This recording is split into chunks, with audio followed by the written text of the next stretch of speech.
Okay, I actually love this timeline right now, right? I mean, yes, things are not so good. Yes, things are pretty bad in the world, but occasionally these things happen that just, it makes you smile. It just makes you laugh. It makes you enjoy life. One of these things is Nicki Minaj quote tweeting a Tucker Carlson segment, and then when Hassan Piker responds calling him a white supremacist, she then roasts Hassan, talking about how the Democrats just control and tell black people what to do, and black people just do it. Like she's sounding like Kanye West all of a sudden, and it's hysterical. So a little context here.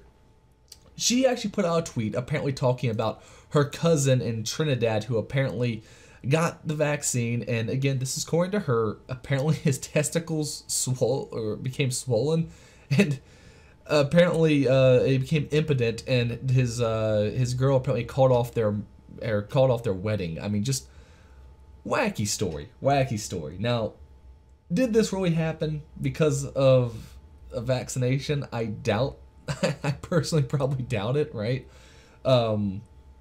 This is the only story I've ever heard of this happening from a vaccination, so I'm just going to assume it probably didn't, to be perfectly honest. I mean, who knows? Maybe this is a special case. I just think it's probably just a weird coincidence or something. Weird story, all in all. But she claims she then got banned off, or suspended off Twitter for this. Apparently Twitter says that never happened, so now no one really knows what really happened there, but she claims she got suspended off Twitter. So then when she apparently got back on Twitter, I guess, she then quote tweeted a Tucker Carlson segment, and I'm just going to play it here. It's a very, very short video. Oh, he's fine. It's Nicki Minaj's cousin's friend's testicles who are swollen from taking the vax. That's the claim. But it's not anything to do with the physical effect of the vaccine that makes our political class mad. It's the last part of Nicki Minaj's tweet that enrages them. The part where she says you should pray on it, make the decision yourself like a free human being, and, quote, don't be bullied. So our media and public health officials didn't like this because they make their livings bullying people. So they couldn't let it stand. Oh, he's fine.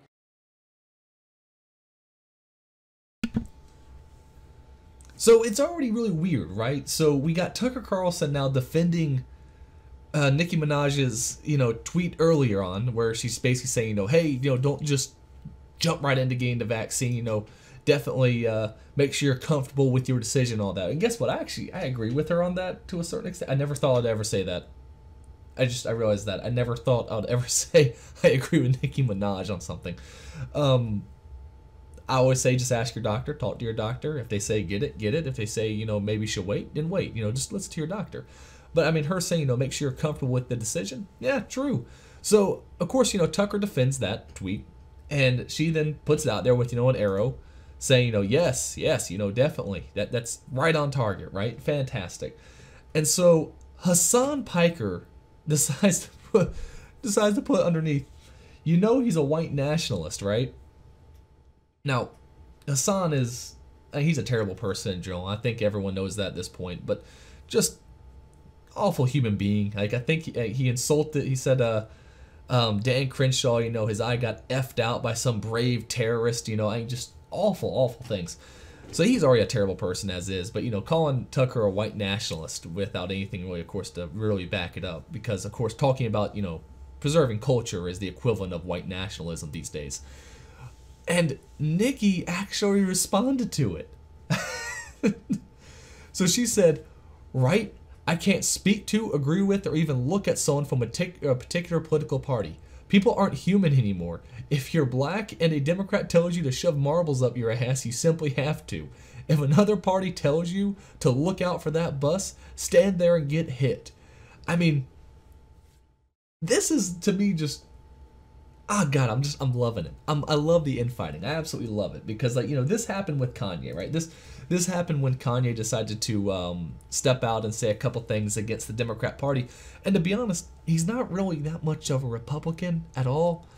But when he said just a few things bad about the Democrats, they went after him. And what did he do? He went, okay, y'all are kind of repulsive and evil, so I'm going to step really far away from y'all now.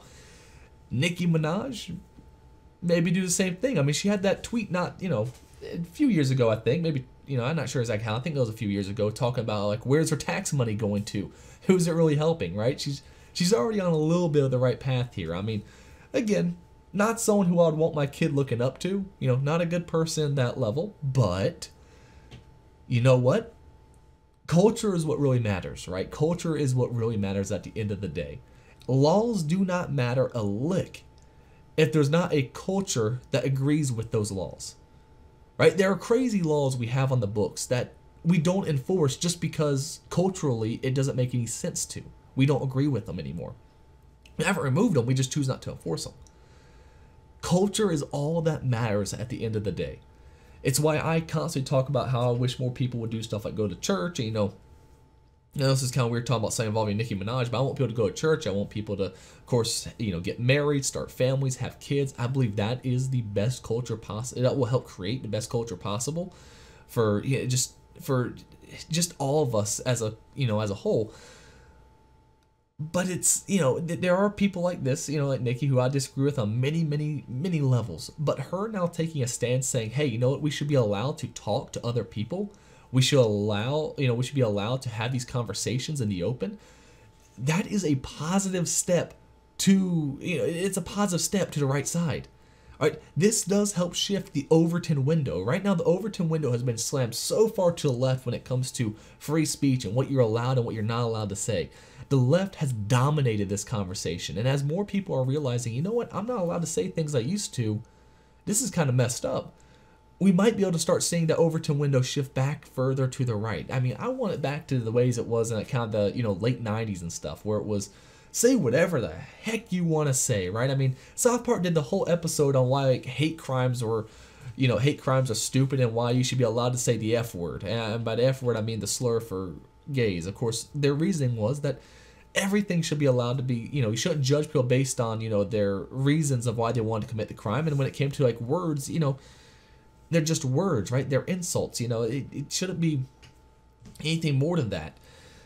We thought we were on this right path of, more freedom and actually freeing up a lot of this draconian style laws that are in effect currently. And I would call hate crimes, I would consider stuff like hate crime laws like that. And we kind of went back to the left, it shifted so far to the left, and maybe, just maybe, we might be seeing a little bit of it moving to the right. We saw a lot of these celebrities speak up against the Christian Puritans who were saying you can't say this, you can't say that, you can't show this, Green Day is evil and stuff like that. And don't get me wrong, of course they became sellouts later on, but, the culture back then was a culture of, nah, screw the system, we're going to say whatever we want to say. We're going to say whatever it is we want to say. We're going to do what we want to do. It doesn't harm you, so get off our back. Maybe we can start seeing this happen again. Maybe we can start seeing a culture where instead a lot of the people who people start to look up to are people who stand up and say, no, I'm going to have a conversation. I'm going to say what I want to say. I'm going to talk about what happened to my cousin here when he got the vaccine. Again, I think the story is probably wrong, but she has a right to say it. She has a right to talk about it. All right? I got a strike for talking about a story that happened to me. All right, she should be allowed to talk about something that happened to her family. All right, it is no reason these sort of conversations should be stopped. Because when you stop a conversation, all you're saying is that you're really scared of what the person has to say, not that they're wrong. Right? That empowers their message in some ways more so than anything else. So it also, I think, does more damage to your cause than anything else. And hopefully, again, them trying to shut, Nicki Minaj up when it comes to all this stuff, maybe it'll awaken something. I doubt it. I really do, but we'll see. Either way, it is just so funny seeing Nicki Minaj tweeting out Tucker Carlson and then getting on Hassan Piker. I mean, that I did not see that coming at all. That is still absolutely hysterical. Either way, what do you think? How long do you think it'll be till she starts reciting off leftist talking points like always? Or do you think maybe she'll be the next Kanye West? We'll see. Either way, if you enjoyed this video, make sure you like the video. And if you want to see more, make sure you also subscribe to the channel. And we'll be seeing you again real soon.